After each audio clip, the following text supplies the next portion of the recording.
Les porteurs de projets influencent sa capacité à détecter des opportunités d'affaires. Et là, nous avons la vigilance entrepreneuriale. Il faut être vigilant. Caractéristique qui prédispose un individu à détecter les opportunités dans son environnement. Alors, à un moment, il n'y avait pas de poivron sur le marché à Goma. Alors, à cette période-là, c'est lui qui en avait. Non, il s'est retrouvé. Et jusqu'à aujourd'hui, il se pose un problème parce que, des fois, on mangeait ce qui venait de chez le voisin. Alors, il se pose vraiment un problème, maman, tout réfléchir, nous. Et il faut réfléchir bien. Sinon, tout qu'on a chié pas. Information. La créativité. Lorsqu'une idée d'entreprise implique de l'innovation, de la nouveauté,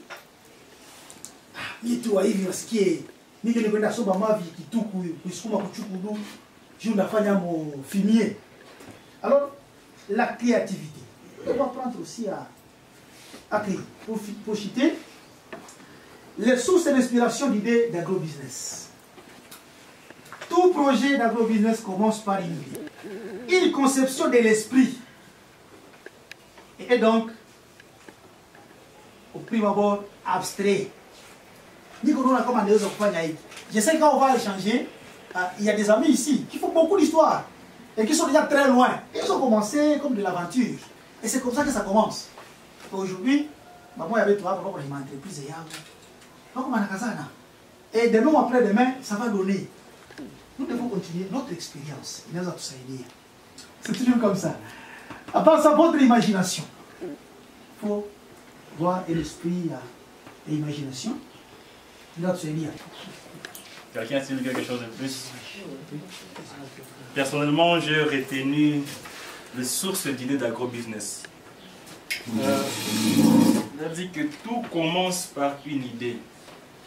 Donc il faut bien analyser tes idées. Si est-ce que tu penses entrepreneuriat ou est-ce que tu penses aussi qu'on va se moquer de toi comme on s'est moqué du prof. Alors, nos expériences aussi, c'est à quoi est-ce qu'on a été exposé. Si tu fais une rétrospective, tu verras qu'il y a plusieurs choses qui se sont passées, desquelles tu peux t'inspirer pour pouvoir aussi commencer une idée d'agriculture. Ton imagination, des études existantes. Est-ce que nous sommes prêts et comment je peux dire, est-ce que nous sommes concentrés, est-ce que nous sommes désireux? Donc, c'est très important de comprendre que pour commencer en agriculture, pour commencer une idée d'agrobusiness, ça n'a pas besoin d'être sur des milliers d'hectares, ça a besoin d'être là où tu es, avec le PDG. Je pense qu'il y a aussi un autre aspect. D'abord, il faut que nous, en tant que jeunes, nous commencions déjà à nous poser certaines questions. Nous sommes dans un monde qui est en train de... dont la démographie est en train de galoper. Oui. Est-ce que les ressources qui sont produites vont suffire pour demain ou bien après-demain? Oui. Voilà les questions que nous devons nous poser. D'où vont provenir des ressources alimentaires, par exemple? Et surtout que les gens savent maintenant, commencent à utiliser les médicaments, les produits agricoles, la nourriture comme médicament, pour ne pas les utiliser plus tard, pour ne pas utiliser les médicaments plus tard comme nourriture. Il faut commencer à utiliser la nourriture comme médicament. Parce qu'à un moment donné, vous risquez de prendre les médicaments comme nourriture. Ce n'est pas une situation normale. Alors c'est ce qui est très important. Savoir choisir les opportunités, sauter sur les opportunités et vous posez-vous des questions. Demain ou après-demain, non vivre qui sont en train de dégonfler sur le plan démographique, vont manger quoi? Qu'est-ce que les gens vont manger? Et nous les jeunes, qu'est-ce que nous allons bénéficier dans tout ça? Est-ce qu'il n'y a pas une opportunité qui est en train de venir devant nous? Pour que vous puissiez comprendre combien de fois l'agriculture est importante sur le plan d'abord individuel, pour votre bien-être individuel et pour le bien-être aussi collectif. Que la plupart des jeunes n'aiment pas embrasser ce domaine-là parce qu'ils veulent gagner un gain qui est direct, un bénéfice direct. On veut, je ne sais pas, prendre quelque chose et on sait que dans 2 semaines, 3 semaines, il faut déjà avoir un bénéfice. Cela empêche la plupart des fois aux jeunes d'embrasser le domaine de l'agriculture. Et quand on vient entreprendre normalement, même ceux-là qui ont fait l'économie, on leur avait dit qu'il faut avoir la patience. Donc très important d'avoir aussi des mentors, des modèles, des réussites. Même lorsque Dieu a voulu créer la terre, il a dit créer l'homme à notre image. Donc tu as besoin d'un modèle aussi, des réussites pour ton entreprise. Si tu n'as pas de modèle, comment sauras-tu quelles sont les erreurs à éviter, quelles sont les choses à faire, quelles sont les choses à ne pas faire? Remarquez que souvent, on a fait ma bêtise parce qu'on n'est pas parti consulter la sagesse. Donc, ces ateliers comme ceci sont très importants. Il faut venir pour qu'on puisse échanger des expériences. Tu ne sais pas, peut-être, tu peux gagner de moi, tu peux gagner de quelqu'un d'autre, tu peux gagner. Déjà, je sais qu'il faut aller cultiver les citrons. Ok? Pas il faut aller, il faut les cultiver. Oui, il faut voilà. Planter les citronniers. Il faut planter les citronniers. Ça coûte déjà cher. Oui. Je ne sais pas si vous vous en rendez compte. Oui, c'est cher. Vous vous rendez compte que c'est économique. C'est très important. Vraiment. Pas il ne faut pas aller, il faut aller. Il faut commencer à planter les citronniers ici.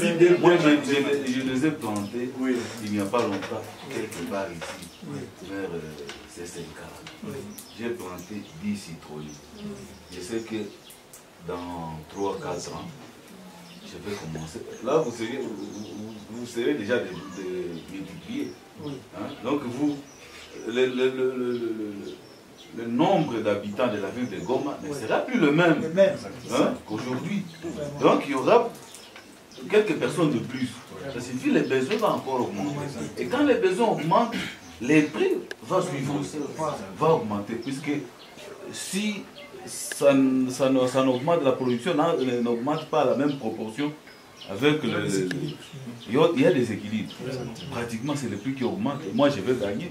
Vous voyez un peu. Mais une autre chose que j'ai pu comprendre aussi, c'est que si tu ne peux pas produire déjà, vends. Oui. Il est parti à Mounigui, je crois, c'était à Retour. Oui. Ok. Il a acheté à un bas prix, il est venu revendre. Alors, il a gagné le double. Il a gagné le double. Oui. Déjà un capital pour pouvoir commencer quelque chose. Oui. Donc, on n'a pas forcément besoin d'être tous des producteurs. Ok. Il y a des producteurs, mais aussi il y a ceux qui peuvent devenir des vendeurs. C'est ça. Voilà même la chaîne des valeurs, voilà même les opportunités, les potentiels qui présentent le secteur agricole. Ouais. Donc, tout le monde n'est pas censé être dans la production, mais tout le monde est appelé à faire partir de la chaîne. Voilà. Parce qu'avec le basilic, surtout les gens qui souffrent de l'insomnie, tu peux prendre, tu bouillis, tu bois, tu auras des sommeils facilement. Donc avec ça,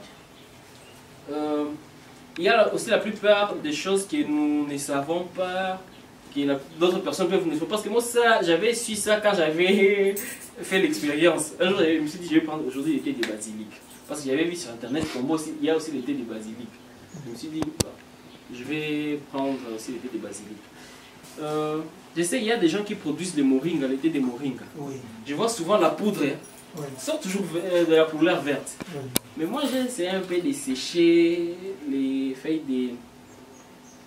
du basilic, mais j'ai pu constater que ça a la couleur chocolat. Alors, comment est-ce qu'on fait pour que ça puisse avoir la couleur verte? Et puis, moi, je me demande comment est-ce que je peux faire pour que je puisse produire ces thés-là? Parce que je n'ai pas vraiment d'idée, donc, comme mon frère Raphaël avait dit, faute d'expertise et d'expérience. Donc, je ne sais pas où commencer, comment débuter pour que je puisse me lancer comme il se doit vraiment dans l'agro-business. Ne diminue à rien la valeur de la feuille ici, elle est toujours conservée. Parce qu'il y a d'autres, j'ai vu une dame, on a été en contact avec elle, on était en train de réfléchir transformation.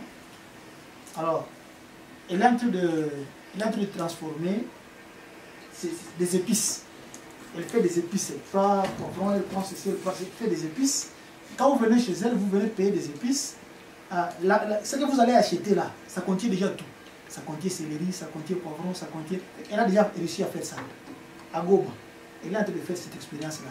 Alors je pense qu'on pourra peut-être vous mettre en contact avec cette femme-là, comme elle a avancé déjà sur le domaine de la transformation. Alors on peut vous mettre déjà en contact avec elle. Elle va vous montrer aussi comment elle fait pour protéger et pour arriver à la transformation. Et puis si tu transformes par exemple ce produit-là, le basilic transformé, et puis bon, vous arrivez déjà au niveau de la transformation et emballage, et ça peut maintenant se vendre sur le marché, ça peut déjà aller sur le marché et ça va être consommé. Parce que beaucoup de gens connaissent la plante. Alors je pense que ça peut être une idée, c'est quelque chose de vous mettre en contact avec cette dame-là. Elle montre comment elle fait dans la transformation des épices, et puis elle peut orienter et vous donner encore une idée davantage, voir comment tu peux aussi commencer, te lancer, et entreprendre aussi, et vous concentrer seulement à cette culture-là, à cette plante. Et ça peut aussi être une originalité. J'avais une petite préoccupation par rapport à l'environnement, l'environnement naturel. Oui. Ce qu'on appelle donc l'incertitude dans l'agriculture. Oui. Je me disais, si je fais mon champ aujourd'hui, Oui. et après un moment, j'ai planté, quand ça commence à pousser, il y a la graine qui frappe. Donc, tout d'un coup, c'est l'incertitude. Je ne sais pas comment minimiser cette incertitude dans l'agriculture. Oui. Maintenant, comment minimiser cette incertitude? C'est ça ma question. Il y a soit la maladie qui peut venir, minimiser les risques d'incertitude. C'est ça ma question. On peut contourner ça. Oui. Hein, les projets échouent faute d'assemblée qui délibère. Oui. Mais Peut-être comme on parle de risques, oui. j'ai connu un problème à un moment. Vous avez vu sur l'image là, je produisais des clarias, des poissons. Ça, j'ai produit et on a fait l'expérience avec les autres là. Alors, pour la première fois, quand on a touché la semence, on a amené ici. Ah, papa, il faut attendre des jours. Après tout cet effort-là, et les amis m'ont découragé. Non, il y a autant de aujourd'hui, nous avons déclaré sur là-bas. Vous savez qu'on parle, vous imaginez. Et après un moment, quand tu cherches une tilapia, on fait encore quoi? Bon, après tilapia, comment tu clarias? Ça, tu as sommé à clarias, tu as dit ça? À clarias, je vais résister. Clarias, tu vas dire clarias. Et aujourd'hui, tous les écoles, on a parlé au moment où on a récolté Azou. Ça a donné. On a dit, ah, clarias, c'est ça, comment là, pour Mkabashi. Ça a donné. Et aujourd'hui, tu ne peux pas t'aguer si tu ne peux pas tout enlever. Parce que déjà, au début, il risque de se toquer. Il faut qu'on ait un gouffre. C'est pas bon. J'ai échoué parce que quelque part, je corrige et j'avance. Basi, na utana kutana un moment, watu wanaweza kucheka au début, mais itafika wakati nasema ah, il avait raison. Ouais. Il y a aussi le point technique. Donc, quand vous vous lancez, il faut étudier aussi la culture techniquement. Donc, c'est pas dire que voilà, parce que le produit goûte au tas ici à Ville de Goma, si je peux aller telle part, je peux cultiver. Il y a plusieurs points aussi que nous devons d'abord prévoir. Nous devons étudier d'abord pour voir si la culture est vraiment rentable. Pour voir si les autres ne se sont pas intéressés de cette culture. Pourquoi? Parce qu'on peut commencer une plantation quelque part, mais tôt ou tard, on peut peut-être on peut rencontrer des problèmes. Et si techniquement on n'est pas fort, on risque de perdre par exemple. Donc, il y a plusieurs entreprises ou plusieurs structures qui interviennent dans ce point. Ils peuvent accompagner maintenant les agriculteurs, comme AgroKiv, ça fait aussi partie des activités d'AgroKiv. Quand vous vous lancez, vous pouvez voir déjà des techniciens qui sont, vous l'avez d'ailleurs au début, donc ils sont capables d'effectuer ces travaux. Ils peuvent vous aider maintenant à vous orienter, ils peuvent vous guider. vous étudiez ensemble avec vous si l'activité est vraiment rentable. Comment est-ce que les jeunes peuvent accéder à différents microcrédits pour pouvoir financer leur projet? Nous avons tout ce accompagnement. On a des formations aussi en foi, entrepreneuriat et leadership. Donc c'est très très important de comprendre. Donc quand par exemple, moi lorsque je vois la foi, c'est en fait l'ensemble des valeurs sur lesquelles tu bâtis ton entreprise. Tout ça, ce sont des choses qu'il faut que nous puissions voir, parce qu'il ne suffit pas seulement de voilà, j'entreprends, mais sur quoi est-ce que tu entreprends, avec quoi et comment. Nous allons nous lever.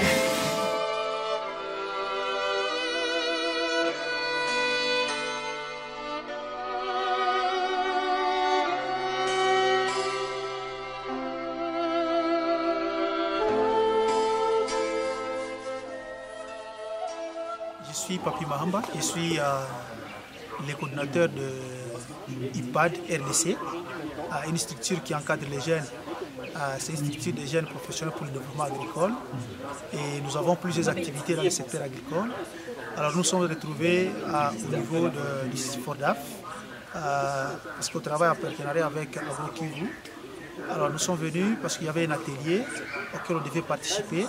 Alors nous avons eu à échanger avec les jeunes, comment aussi éclairer les jeunes par rapport à des opportunités liées au secteur agricole. Alors nous avons eu à développer plusieurs thèmes. On a parlé avec eux, qu'est-ce qu'entreprendre, comment on peut entreprendre, comment identifier l'idée d'agrobusiness. Alors nous avons échangé avec les jeunes de par plusieurs expériences que nous avons. Il y a des jeunes qui viennent de plusieurs organisations, d'autres sont venus d'AgriPlus, d'autres AgroKivu, d'autres viennent de IPAD, d'autres viennent de la Ligue PPSD, la Ligue de pédagogues pour la paix, la société et le développement. Alors nous avons eu à échanger autour des opportunités dans les domaines agricoles et les jeunes ont été vraiment satisfaits de tout ce que nous avons eu comme échange. Et nous venons de nous dire que nous n'allons pas nous limiter seulement au niveau des idées, mais il faut aller au-delà de ce que nous avons eu à faire. C'est ainsi que nous nous fixons plusieurs rendez-vous où nous aurons à nous rencontrer, pas seulement nous limiter au parler, mais il faudra aussi passer par la pratique. C'est ainsi qu'il y a d'autres activités qui sont prévues dans l'avenir, des visites, des échanges sur le terrain et voir comment les activités agricoles continuent à évoluer, à accompagner la jeunesse jusqu'à ce qu'ils vont arriver à l'idée liée à l'agrobusiness. Voilà pourquoi, voilà le pourquoi de notre présence à ces lieux. Merci. Je suis le coordonnateur de l'Inter-Ricole Togoma, qui est le chef de file de la filière café au sein du projet PASA. Alors, nous avons été invités par les amis d'AgroKivu qui sont en train d'encourager les jeunes à pouvoir faire l'agribusiness. En participant à cette rencontre à laquelle ils nous ont conviés, nous avons beaucoup été intéressés parce que c'est vraiment une idée dans le sens que ça conscientise la jeunesse à pouvoir se lancer dans l'activité agricole, surtout en milieu urbain, puisque beaucoup de jeunes pensent que l'agriculture est seulement réservée pour le paysan. Maintenant, comme la jeunesse elle-même commence à prendre conscience et se dit qu'il faut maintenant que les jeunes puissent se lancer dans l'agriculture au niveau urbain, c'est une très bonne chose et que nous soutenons avec énergie. Je suis Richard Bouléré, directeur régional AgroKivu de la zone Est. Nous avons aujourd'hui ce qu'on appelle l'AgriLab, qui est une initiative visant à regrouper les jeunes gens, regrouper les acteurs, différents acteurs dans l'agriculture, afin de pouvoir penser et réfléchir sur qu'est-ce que nous pouvons faire, qu'est-ce que nous pouvons entreprendre comme initiative dans l'unique objectif de développer l'agriculture, chacun à son niveau. Donc c'est une sorte de mastermind, c'est une sorte un cerveau collectif qui en effet regroupe ces différents acteurs et qui partagent une chose, la connaissance. Cette connaissance qui vise en fait à aider chacun dans son coin, aider chacun dans ses activités à pouvoir faire mieux ce qu'il fait déjà. Donc j'invite encore une fois chacun de nous, ceux qui nous suivent, à pouvoir participer à ces genres d'assises une fois le mois. Et les dates et les lieux vous seront communiqués, mais c'est très important parce que la connaissance, l'information c'est très important. L'information c'est en fait un atout nécessaire pour pouvoir développer l'agriculture. Nous croyons fermement que le développement d'un pays commence par son agriculture et que si des gens ensemble vont nous mettre et réfléchir sur les voies et les moyens dans lesquels nous pouvons nous lancer, ça serait une très bonne chose. Donc, nous espérons être avec vous la prochaine fois et nous vous souhaitons encore une fois la bienvenue. Merci.